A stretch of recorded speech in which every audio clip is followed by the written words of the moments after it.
For Hong Kong's flagship airline Cathay Pacific Airways, the sky was once the limit. By law, the city is required to maintain its status as a center of international and regional aviation. But since the COVID-19 pandemic, meeting that obligation has been a tall order. Cathay is struggling to find workers as blows to its public image have complicated its struggle for post-pandemic recovery. Facing criticism about bad service, discrimination, or that their planes are just too old, can Cathay Pacific control its tailspin in time?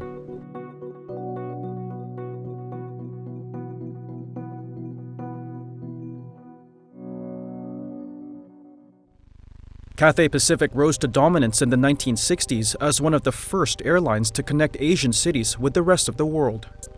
By the 1980s, it became the sole airline operating such routes in Hong Kong. At its peak, Cathay planes carried about half of Hong Kong's air passengers. With only 7 million people in Hong Kong, so we are a very small economy. So it's very important for us to develop into an international city to attract foreign investment, tourists, business, and also trading and logistic activities. So serving as an international aviation hub is important for us to enhance the competitiveness in those areas as it provides necessary connections. However, Cathay's performance in recent years has been a far cry from its heyday. The airline was one of the worst hit by years of travel restrictions during the COVID-19 pandemic. In 2020, it suffered a record loss of almost 22 billion Hong Kong dollars.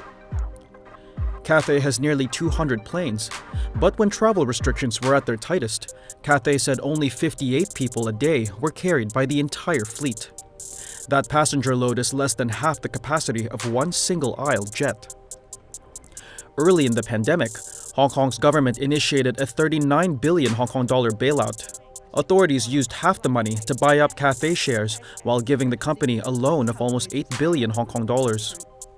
Government's investment signifies our determination in reinforcing our international aviation hub status and in preserving the necessary conditions to enable the much-needed post-COVID-19 revival of the economy.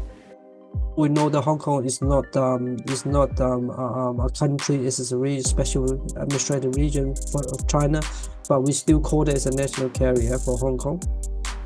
So like many countries around the world, the governments always support or offer different forms of financial aid or support to the national carrier. Like this case is Hong Kong government offer financial aids to Cathays. Despite the bailout, Cathay had to take other measures to stay afloat. In October 2020, the company announced Hong Kong's biggest mass layoffs in 3 decades. Cathay axed more than 8,500 posts around the world, including over 5,000 in Hong Kong. Amid more layoffs and pay cuts that continued over the following years, many experienced pilots left the company. But when Hong Kong lifted its travel restrictions at the end of 2022, Cathay struggled to rehire staff. During the COVID time, and then many pilots left Hong Kong, left Cathay because it's the lengthy lockdown during that time, and then the pilot probably cannot adapt to that kind of lockdown and affecting their well-being, affecting their families, and then affecting their relationships. And then after the COVID, and then they decided to leave Cathay. Once the pilots left, and then they will not return immediately because they already moved the family, they already well settled down there, and probably the situation in Hong Kong now, the living cost and also the political situations there, whatever reasons, that's the reason after they left, and then the pilot will not return.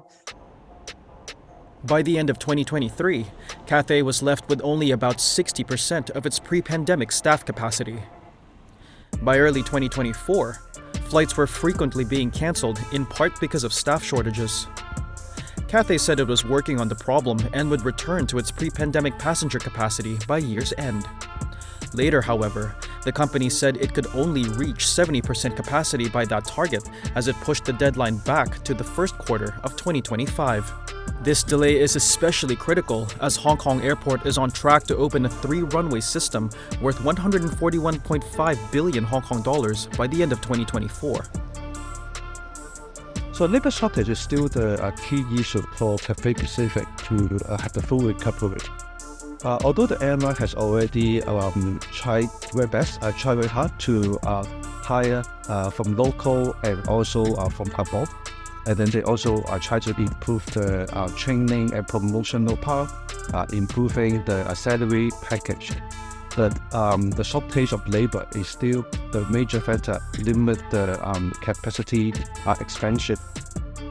In comparison, Cathay's regional rival, Singapore Airlines, reportedly reached 94% of its pre-pandemic capacity levels by the end of 2023. Some policy experts said the difference lies in timing. Hong Kong government decided to open the borders much later than the other international city for international air travel. For example, Singapore is a good example. They opened earlier. And then this policy creates a very significant implications for Cathay's operations because the borders are not open, and then people cannot come in, cannot fly through Hong Kong, cannot inbound and outbound. Singapore Airlines benefit from the Singapore government's earlier border open policy and approach, and the Singapore Airlines take advantage of it and they strategically prepare itself to accommodate the expected or forecasted recovery of international air travel. Cathay Pacific is also facing more competition within the Greater Bay Area. In the past decade, China has been ramping up efforts to connect the 11 cities in the region. To do that, massive bridges and high-speed railways have been built between them. The Greater Bay Area is said to be so well connected that you could get between some cities within 60 minutes. Regional governments call it the 1-hour living circle. That increased interconnectivity also means more international airports to fly out from. So we will have more competition because it's more convenient for people and goods to travel to other cities. But we have the improving intermodal connectivity. So the question is how we compete and collaborate with other airports. So we need to focus what are our competitive advantage. For example, in Hong Kong, we have a very comprehensive international aviation network. So when the passengers from the Greater Bay Area come to Hong Kong, so they can choose more airlines, more destinations, and a higher frequency. Cathay has also suffered multiple blows to its reputation, such as these photos showing a toilet door coming unhinged during a flight from Hong Kong to New York, and this video showing Cathay staff throwing luggage from a plane. Those incidents came after 2 visually impaired passengers said they were forcibly removed from a flight on Hong Kong Express, Cathay's budget airline. The previous year, posts criticizing the airline flooded Chinese social media. A passenger from mainland China complained about being mocked by cabin crew members for mistakenly asking for a carpet instead of a blanket. That prompted accusations of discrimination against non-English speakers, and the employees were later fired. Those moments are quite chaotic and problematic, I think I would say. I will comment that way. But these 2 negative press seem to create a lot of impacts or adverse impact on the Cathay's reputation, image during that time. In particular, how poorly, or let's just say, how poorly or how unprofessionally their staff member to serve or to treat the passengers. Or the most serious thing is to treat the passenger from his largest customer base group, that is the mainland China travelers. It's not been all bad news for Cathay though. The airline is still consistently ranked among the best in the world by leading consultancy firms. The company eventually bought back its shares from Hong Kong's government as planned. In early 2024, Cathay reported a net yearly profit for the first time since 2019. The carrier remains hopeful that it will not only recover, but expand.